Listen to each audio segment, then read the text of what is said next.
Hey guys, welcome back to my channel. My name is Amaka. Thank you so much for your support so far, guys. If it's your first time joining, I do appreciate having you on here, and I hope you stick around, guys. Please don't forget to subscribe. Today I have my little princess here, and guys, just ignore how I'm looking, okay? Because I told myself that if I'm gonna do a glam session every time that I have a YouTube video to make, I'm probably not going to be able to make any videos at all. So I've told myself that I'm going to just prioritize just releasing the content out there, you know. It could help somebody. Anyway, let's get right into it. So today's video, I want to be talking about the 6 weeks appointment, right? So postpartum. I know generally speaking here in Canada, at 6 weeks, you can meet up with your OB or your midwife for follow-up, and I think it's the same pretty much most places in the world. But I want to implore you that please do not miss this appointment. Do not miss it for anything. It's really important. No matter how you feel, like you may feel like you're good, you're getting better, you have your energy back, you don't feel any pain. Regardless of that, please attend this appointment. It's very imperative that you do. Also, I also want to share with you, just, you know, like I said, the major questions to ask.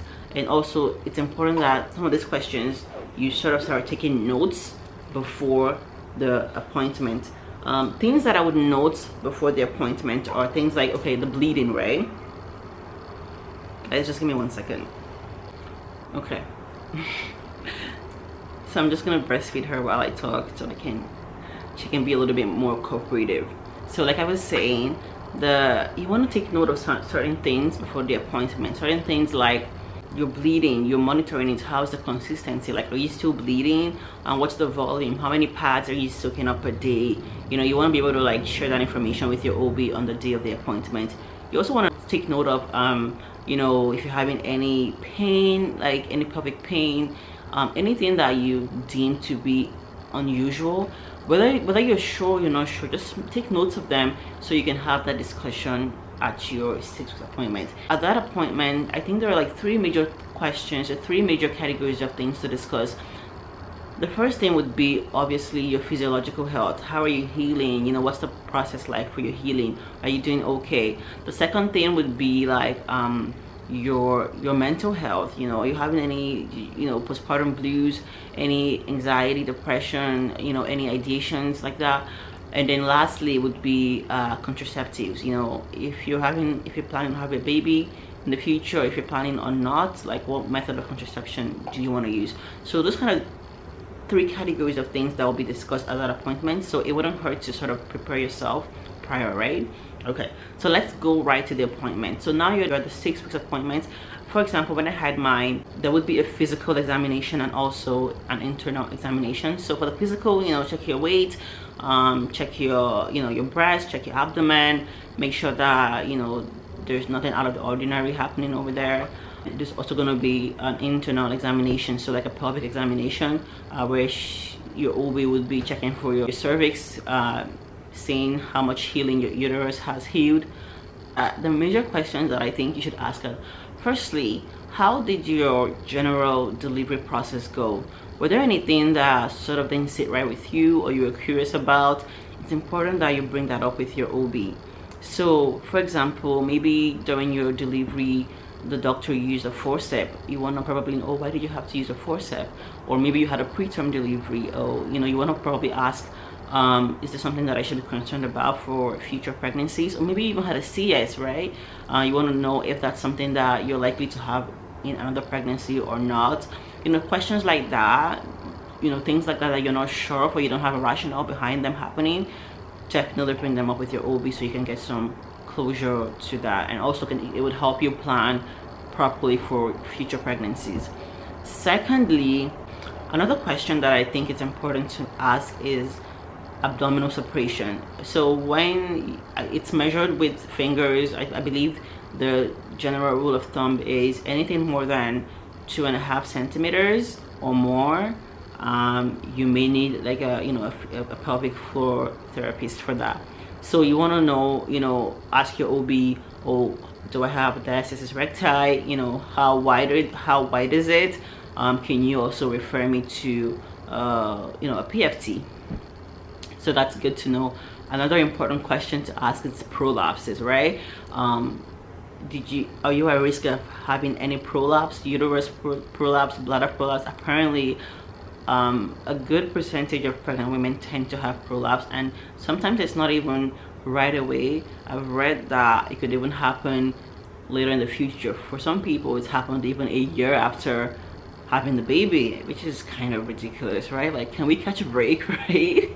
But yeah, so you want to ask about, you know, the prolapse. Are you at risk for it? Do you currently have one? Uterus prolapse, bladder, whatever it is, just ask that, right? So she can have explanation, and then she can put in a referral for you. My apologies if I keep referring to an OB as a she. It could be a he, but just because in my case it was a she, so I just automatically did that. So my apologies for that. Anyway, moving on. Another question that's important to ask, it's about your mental state, right? I know that right after having a baby, a lot of women have the postpartum blues, where you're just like, you're sad or you're confused or you're a little bit anxious, you don't know what's going on.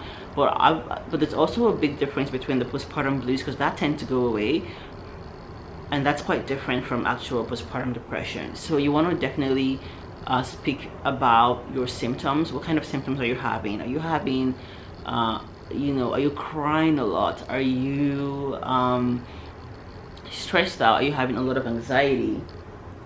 Are you having a lot of anxiety? Are you having any negative ideations towards your baby? Stuff like that. Please be very open about it so you can get help as soon as possible. Your OB will be able to, like, you know, put in a referral for you with a psychologist or whatever the case may be, right? Or a therapist. Also, another important question to ask is about, like, going back to sexual activities. It's so interesting. Like, I have this mom group that I belong to, and it was kind of like we were all due the same month of delivery, so like February. So we've been sort of like in that same group from, like, you know, from the beginning of the pregnancy. So it's been great to have that group and support community. I know that regarding sex, a lot of ladies had said in the group that, oh, they actually had sex earlier. Some had it 3 weeks postpartum, some had it 4 weeks. And in my head, I'm like, whoa, like, way to go, guys. Like, how do you even feel ready to even have sex? Like, at 6 weeks postpartum, I was not even thinking about anything sexual, and I think that's okay, right? I mean, for many women, they're ready to go, even though it's highly recommended that you wait till the 6 weeks appointment so that you can actually go through those, you know, checkups with your OB and make sure that get it clear and make sure that you're good to go. But I guess for some people, they just feel okay and they go ahead with it. I mean, I guess it's up to you, right? But just generally, I was just like, whoa, like, I don't even feel that way. And I just want to take that opportunity to say, it's okay if you don't feel ready to have sex at 6 weeks. It's okay if you don't feel ready to have sex at 7 weeks. Remember that with sex, it takes just more than healing, right? It takes desire, it takes energy, you know. So do you feel that way, you know? So if you're not, I do hope that you have a supportive partner that would understand and honestly take as much time as you need, because it's very important.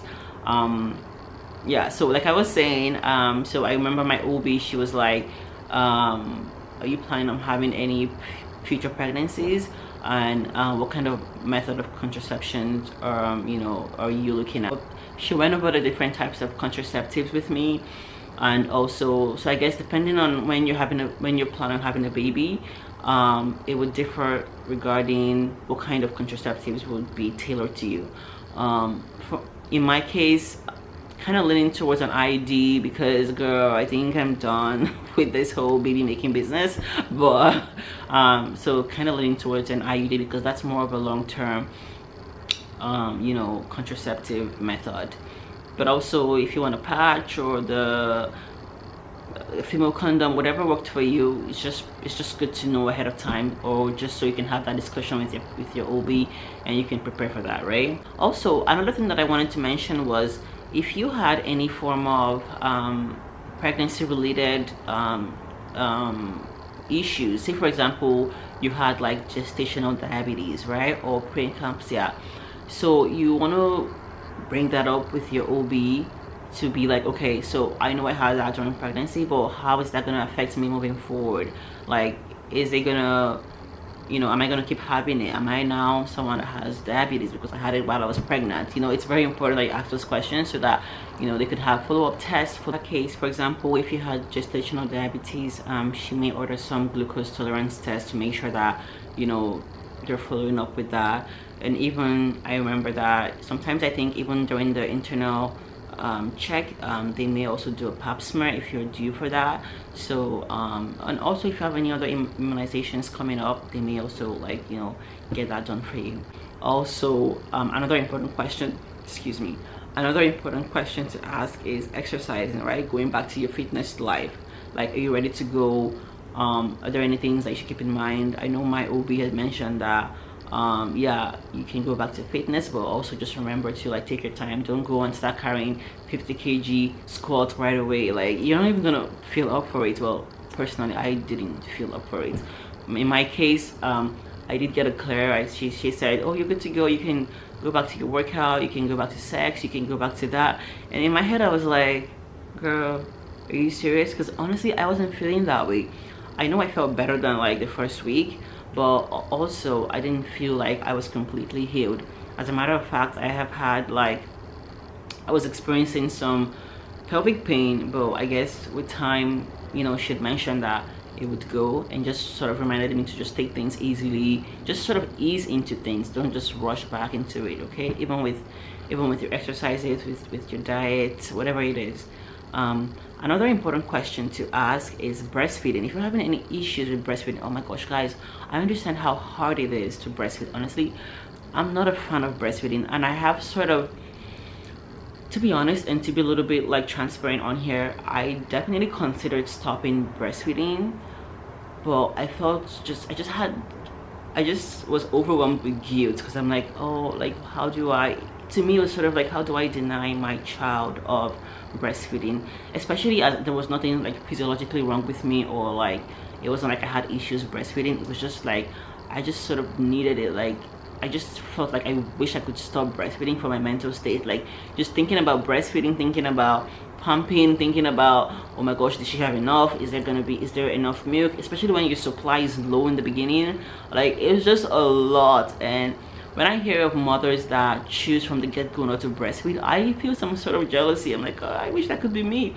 Because also, even with my weight gain, I feel like breastfeeding contributes majorly to that. And I know they tell you, yes, if you're breastfeeding you're gonna lose weight. Yeah, you are, but also what they don't say is that you're gonna get very, very hungry. Literally, after breastfeeding, or like after a pumping session, I feel like a certain, like, whoosh of, like, dizziness, like as if I don't eat a mouthful of food right now, I'm gonna faint. That's how I feel. I don't know about anybody else, but that's me. And even with my first child, breastfeeding did not help with me losing weight. I gained so much because I would get so hungry. You know, you're breastfeeding or pumping at 2 a.m. in the morning, or 3 a.m. in the morning, 6 a.m. in the morning, like literally every 2 to 3 hours you're expressing your breastfeeding, and for every session I feel hungry, so I'm snacking, I'm eating. Anyway, I'm just going on this vent and rant on breastfeeding, so I definitely understand. So my point is, if you're having any issues with breastfeeding, like maybe like latching and stuff like that, it's important that you bring that up with your OB so that she can also put a referral with a lactation consultant. I had that problem in the beginning. I found that I was having issues breastfeeding.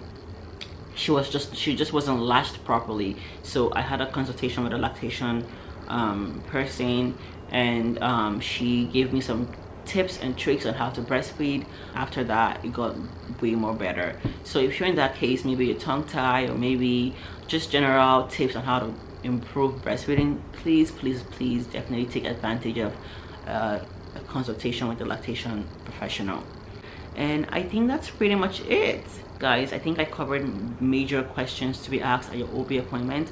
Please let me know if there's anything that you think I missed, or if you have any questions regarding any of the things that I talked about. I'll be happy to answer them. But if you've not had your OB appointment, definitely have these questions lined up. And of course, don't forget to share with your friends, your sisters, any of your fellow women that are pregnant that you think this may be of great value to.